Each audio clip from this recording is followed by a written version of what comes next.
So, Danny, welcome here in Maribor. Thank you. It's a pleasure having you here, and I just want to discuss a few subjects with you. One thing is a very simple question: what do you see? What is magic? What is magic? It's That's interesting.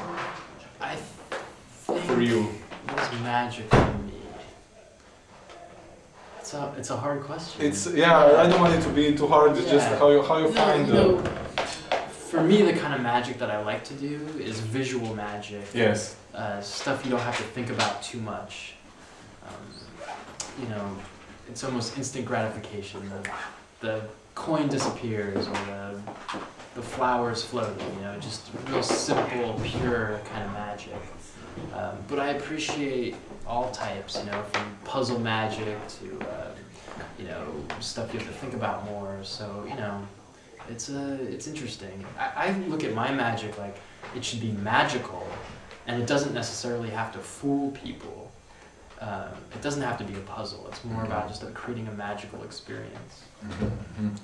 So, do you see magic as a challenge, like for the intelligent audience, as a challenge? Yeah. See, I try not to challenge the audience. Challenge. I try not to.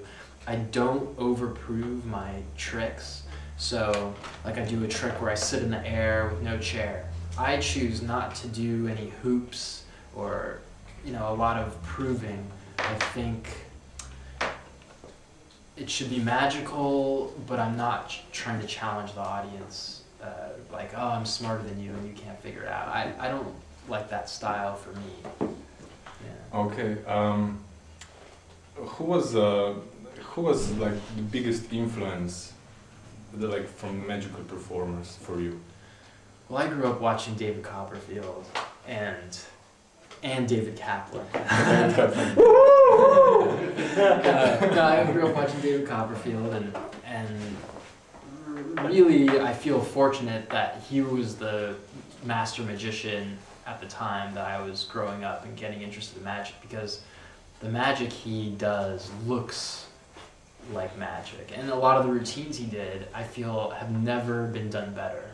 Like they've never been more magical than when he did them. So he was my biggest influence, and then of course there are people like Lance Burton and Penn and Teller, who I think do beautiful magic. It's just really pure, and so they're also you know, influences. Speaking about David Copperfield, seeing him live on stage, was it? I can imagine that you saw him live on stage, probably. I mean, yeah, did you like? Was it the same experience as on TV, for example? That's a good question. I think for me, growing up, when I saw him when I was young, yes, it was just as magical, his live show, as the TV show. But really, I think what I studied and watched over and over again was the TV show. And for the most part, that was just the live show, so it was a chance to see it, you know, again and again.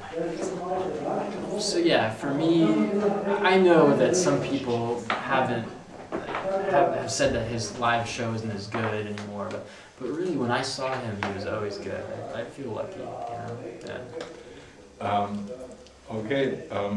One thing I would like to speak with you about is how do you see the difference of magic being the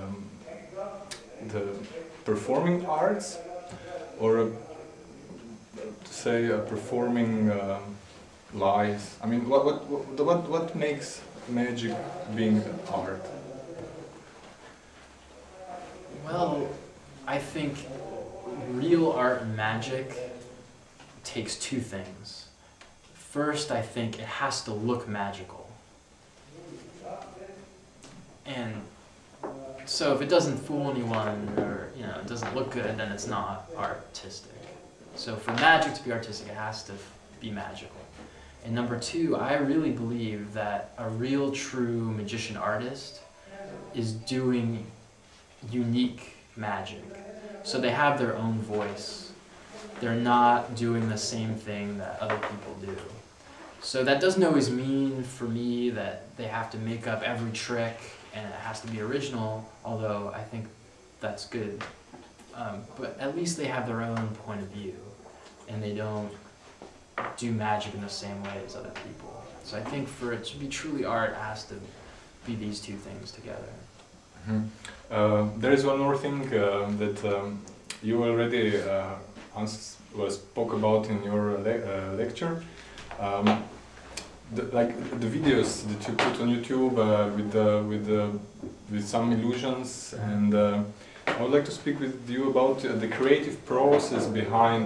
Do you see like the effect first, and then you think about the method, or you have the method and then you think about the effect? I mean, or when you are making the act, is there like a story that you want to tell, and then you think about the methods and effects, or you have the material and then you build a story around it? I mean, what's this? I don't think there's one way that it always works. Mm-hmm. It's like an organic process that can be different for every trick.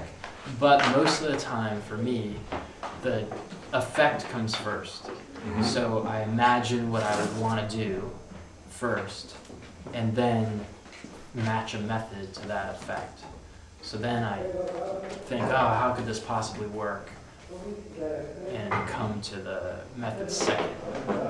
And so most of the videos that I posted online, most of them, not all, I came with the effect first and then tried to figure out how to do it. Mm-hmm. But some, I had an interesting method that and then I tried to match the effect to it. So, you know, it can work both ways. I think, in my experience, my most creative tricks have come from coming up with the effect first. Like, wow, wouldn't it be neat to do this, and then trying to figure out the method later. Mm-hmm.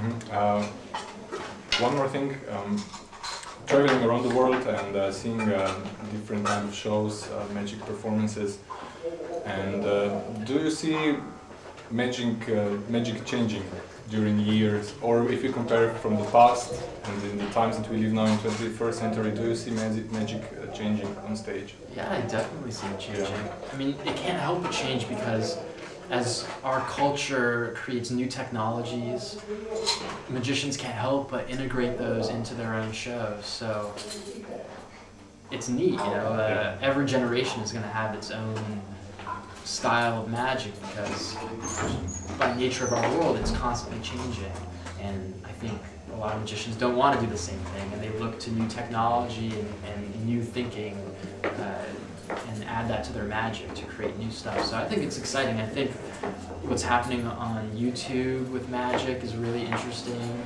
I think more and more people are putting video into their show or technology into their show, whether they're hiding it or showing it.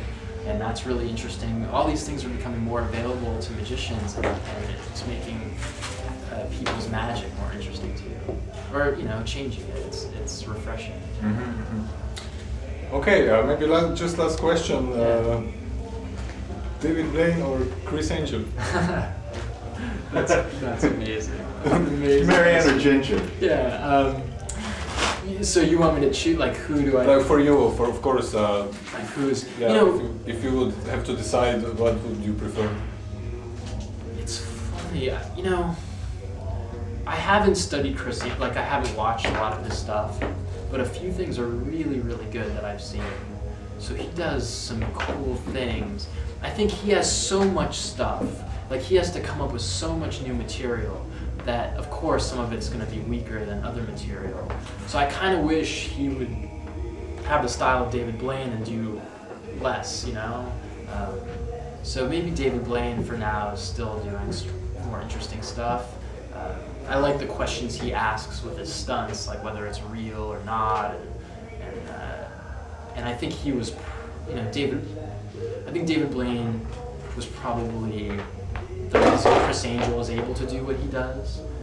David Blaine laid the groundwork for that. So I still think David Blaine, okay, I choose, you know, if I had to pick with just one guy, I'd pick him. I think he really was groundbreaking with the way he showed magic on television. Criss Angel owes a lot to David Blaine for that. Well, Danny, thank you very much for your time. Sure. It's been a pleasure speaking with you. Thank you. We should